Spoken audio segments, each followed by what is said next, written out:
Fala pessoal, aqui é John da NeuTraderBot e no snippet de hoje nós vamos ver como implementar uma estratégia de stop loss móvel, a versão contínua e break-even. Então vai ser uma estratégia conjugada de break-even com stop móvel. Então vamos lá, eu vou acessar aqui o site da NeuTraderBot, virei aqui em cima em snippets, exemplos de códigos. Aqui no menu esquerdo eu vou acessar ordens e administração de trade. E nessa área aqui eu vou descer até lá embaixo, é foda, né? Eu vou vir até essa parte da página onde tem Stop Loss móvel versão contínua mais Break-Even. Aqui tem um código fonte que é compatível com Backtesting e módulo de automação. E aí eu vou fazer uma ressalva aqui, ele é compatível com Backtesting e módulo de automação. Ele funciona no módulo de automação sem problemas, mas no Backtesting, o ideal é você substituir os comandos aqui de ordens limitadas e ordem Stop, Sell Short Stop, Sell Short Limit, por comando Sell Short to Cover Stop, Sell Short to Cover Limit, porque esses comandos essas funções, elas são mais tempestivas quando você aplica como uma estratégia de execução num gráfico de tempo real. A sinalização ocorre no tick, enquanto as ordens Stop e Limit, como a gente já viu em vídeos anteriores aqui no canal, elas são enviadas apenas no fechamento do candle. Feita essa ressalva, vou copiar o código, vou acessar aqui o Profit, estratégia em branco, Ctrl A, Ctrl V, colei. Então o código está aqui, eu vou explicar primeiro antes de a gente executar. Eu tenho aqui algumas constantes, o stop em ticks, de 30 ticks, o stop offset também em ticks, 10 ticks, isso aqui é uma margem para execução de stop, para evitar o pulo de ordem. C trailing stop offset, então vai ser o offset do trailing stop de 15 ticks, um break-even de 30 ticks e um alvo de 90 ticks. Se eu comparar o alvo com o stop, eu tenho uma relação 3:1. Eu vou mudar esses parâmetros aqui de uma vez, só para até exemplificar. Eu vou aplicar isso aqui num gráfico de mini contrato de índice. Então eu vou colocar um stop aqui de 20 ticks, que daria 100 pontos. Vou buscar 3:1 também, então eu vou colocar aqui 60 ticks. Meu break-even eu vou colocar quando alcançar 40 ticks, que daria 200 pontos. O trailing stop eu vou colocar em 10 ticks, que daria 50 pontos. E o offset aqui, isso aqui é uma margem, né? Posso colocar 20, não quer dizer que vai executar aqui, mas é para evitar um pulo da ordem, então vou deixar uma margem maior. Como entradas da estratégia, eu vou ter um booleano, gestão de risco pela estratégia, um horário de início de abertura de posição, horário fim de abertura de posição e um horário para encerramento das operações para caracterizar um day trade. Essa primeira entrada aqui, que é o gestão de risco pela estratégia, é só uma forma de tirar do código a administração do trade, as ordens de alvo e de stop, caso você queira utilizar estratégias de negociação que são configuradas pela interface gráfica. Aqui por default está true, porque eu prefiro deixar toda essa gestão de risco configurada dentro do código fonte. Mas eu deixei isso aqui configurável, né? Se você colocar em falso, aí você configura a interface gráfica. Depois eu mostro onde fazer isso. Como variáveis aqui, eu vou ter I, cara, coroa, que é o inteiro. Vou ter 3 sinais booleanos, B sinal compra, B sinal venda, B posicionado. Vou ter 3 variáveis do tipo float, F preço stop, F preço alvo, F preço stop offset. Uma variável booleana, break-even ativado. E uma outra variável booleana, B configurou o risco inicial. Então vou explicar aqui o corpo principal do código e a gente vai depois testar. Linhas 25 a 27, eu faço inicialização das variáveis para cada processamento da estratégia. Então, sinal de compra é falso, sinal de venda é falso, e minha posição é o retorno da função ResPosition, que é a função nativa do Profit. Aqui eu faço uma estratégia, um setup bem aleatório, só para poder gerar as ordens de compra e venda. Inicialmente eu tinha colocado um código de cara e coroa, gerar um número aleatório, mas isso gera problema porque a estratégia, quando ela é inserida dentro do módulo de automação, e ela possui indicadores, então ela é inserida uma instância para poder fazer a execução de ordens e outra instância para os indicadores.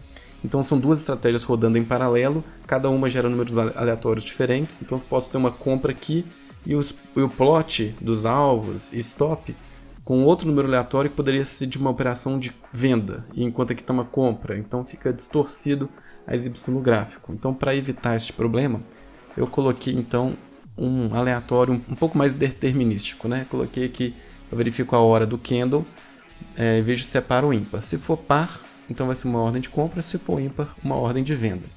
Mas mesmo assim, ainda existe uma diferença de execução da estratégia como indicador da estratégia como execução dentro do módulo. E aí isso gera um pouco de confusão na hora que plota essas linhas de alvo e de stop loss. Então minha sugestão é nem plotar no modo de automação essas linhas para não gerar confusão na sua cabeça, porque pode ser que entre uma operação de compra e comece a mostrar as linhas de alvo e de stop como se fosse uma operação de venda. Então esse é um bug do Profit que precisa ser corrigido, né? Não deveriam ser geradas duas instâncias, deveria ser uma única instância executando tanto o indicador quanto as ordens, mas não é assim que acontece, eu espero que seja corrigido em breve. Feita essa ressalva, vamos continuar aqui. Então eu tenho aqui um sinal de compra, se for verdadeiro eu compro a mercado, se tiver um sinal de venda eu vendo a mercado. Aqui vem a gestão pela estratégia, então daqui para baixo são as ordens de alvo e de stop. Então se estiver comprado e ainda não configurou o risco inicial, então eu vou calcular qual que é o preço de stop, o preço de alvo, o preço de stop offset e vou fazer a variável booleana b configurou o risco inicial igual a true. Então para a posição comprada, o stop vai ser o preço de compra menos meu stop em ticks vezes o tick do ativo. O meu alvo vai ser o meu preço de compra mais o alvo em ticks vezes o tick do ativo. Meu stop offset vai ser o meu preço de stop menos o offset em ticks vezes o tick do ativo. Bem simples essa parte. Vamos para a segunda parte aqui então. Eu vou fazer uma verificação. E aí aqui já é importante ressaltar o segundo item aqui do if. E break-even ativado. Ou seja, isso aqui só vai ser executado se eu já tiver ativado o meu break-even. Então, apesar de estar aqui em primeiro e precisa estar em primeiro lugar, eu vou explicar o segundo if primeiro para que a gente entenda a lógica melhor. Então, vamos supor que pulei essa parte, vim para cá. Então, se o preço de fechamento for maior do que meu preço de compra mais meu break-even em ticks vezes o tick do ativo, ou seja, eu tenho minha compra, tenho meu break-even nesse nível aqui e o preço de fechamento já superou, já está aqui em cima. Então o que vai acontecer? E o meu break-even ainda não foi ativado. O que vai acontecer? Meu preço de stop viria para o preço de compra, que seria o break-even. E eu faria a variável booleana break-even ativado ser igual a true.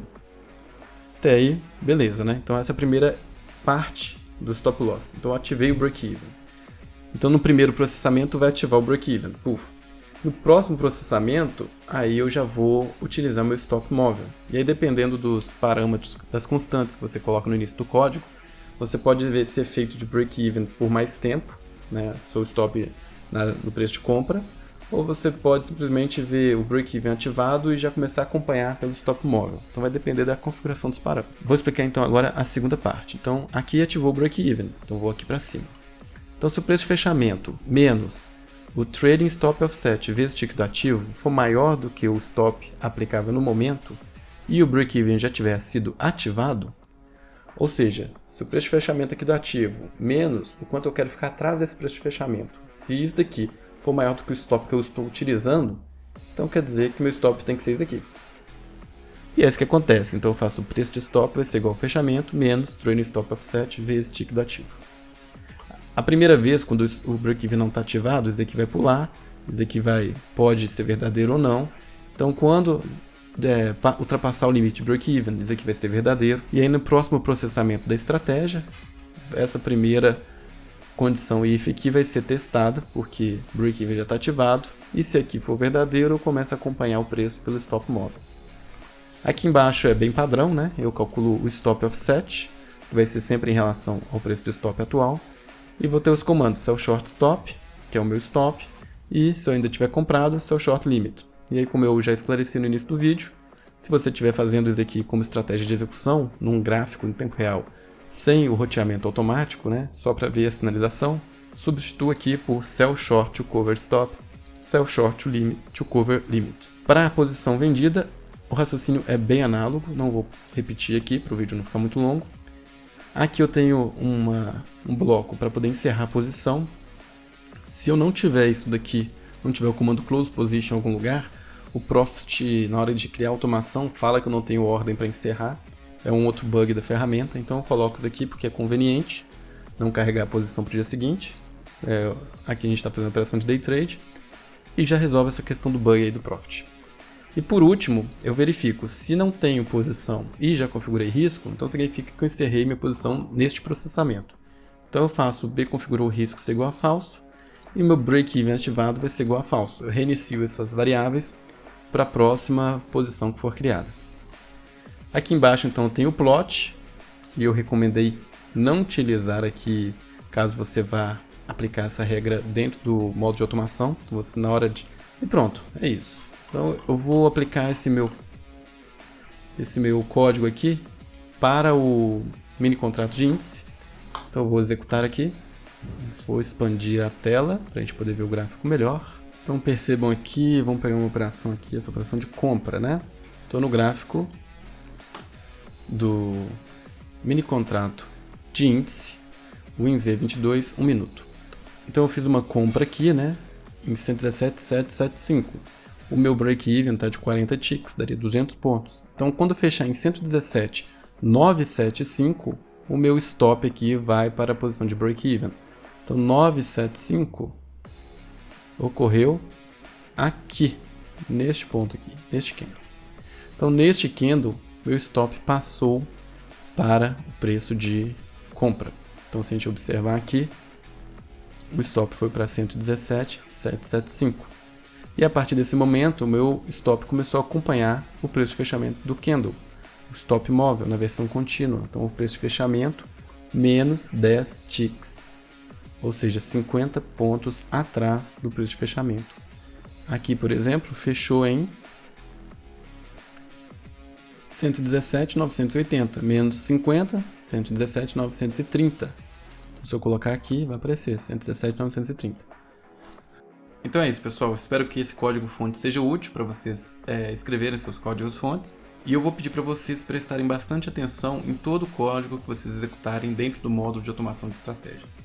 Eu tenho enfrentado vários bugs relacionados a este módulo, vários comportamentos da estratégia que acontecem de uma forma em backtest e no módulo de automação de outra forma.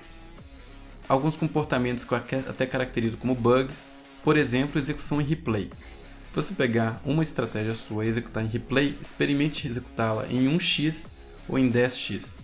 Você verá que as ordens executadas a mercado em replay fornecem resultados, desempenhos diferentes de acordo com a velocidade de execução. E não só isso, tem alguns outros bugs, algumas outras falhas que eu tenho observado, e a gente precisa pegar isso, documentar, encaminhar para a Nelogica, para que eles possam corrigir, né, fazer um trabalho bem feito com este módulo, para que a gente tenha uma plataforma mais confiável para executar os nossos robôs.